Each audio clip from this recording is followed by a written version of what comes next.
आकांक्षा दुबे मामले में एक और ऐसा सच आया है जिससे भोजपुरी और ज़्यादा शर्मसार हो गया है।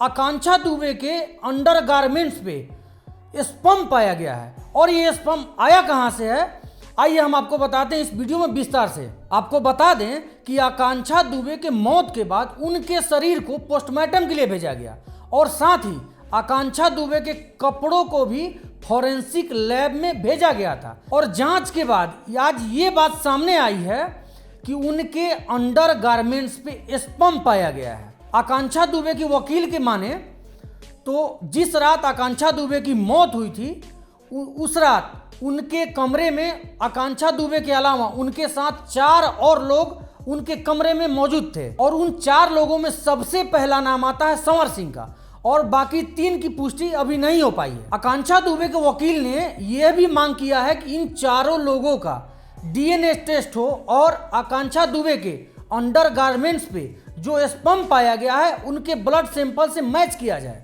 अगर इस बात की पुष्टि संवर सिंह से हो जाती है तो संवर सिंह हो सकता है बहुत लंबा जा सकते हैं। जैसा कि आपको बता दें, जिस रात आकांक्षा दुबे की मौत हुई थी उस रात बनारस के होटल के मैनेजर ने यह दावा किया था कि उस रात आकांक्षा दुबे पूरे नशे की हालत में आई हुई थी, उनके पैर लड़खड़ा रहे थे। लेकिन जब पोस्टमार्टम रिपोर्ट सामने आया तो उसमें यह साबित किया गया कि उस रात आकांक्षा दुबे ना ही शराब का सेवन किया था ना ही कुछ खाया था, लेकिन उनके पेट के अंदर कोई भूरे कलर का पदार्थ पाया गया था। लेकिन आज ये बात सामने आई है कि उनके अंडरगारमेंट्स पे स्पम पाया गया। आखिर ये स्पम कहां से आया? इतना शर्मसार करने वाले भोजपुरी इंडस्ट्री को कौन लोग हो सकते हैं? इससे पहले भी भोजपुरी इंडस्ट्रीज में ऐसी घटना हो चुकी है, जैसे कि त्रिसाकर मधु को ले लीजिए, अक्षरा सिंह को ले लीजिए, लेकिन उन लोगों ने अपने हौसले को बुलंद रखा और लड़ाई लड़ा। लेकिन इस लड़की ने, नया उभरता चेहरा आकांक्षा दुबे ने अपने प्राण ही दे दिए। बात आता है होटल के मैनेजर का।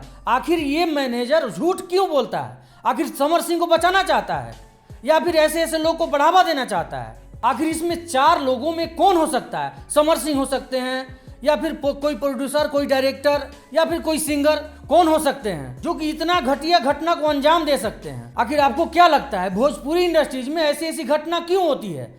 कौन हो सकते हैं दोषी? ऐसे ही लेटेस्ट अपडेट के लिए चैनल को नमस्ते नेशन को सब्सक्राइब कीजिए, फॉलो कीजिए और देखते रहिए नमस्ते नेशन। आपका बहुत बहुत धन्यवाद।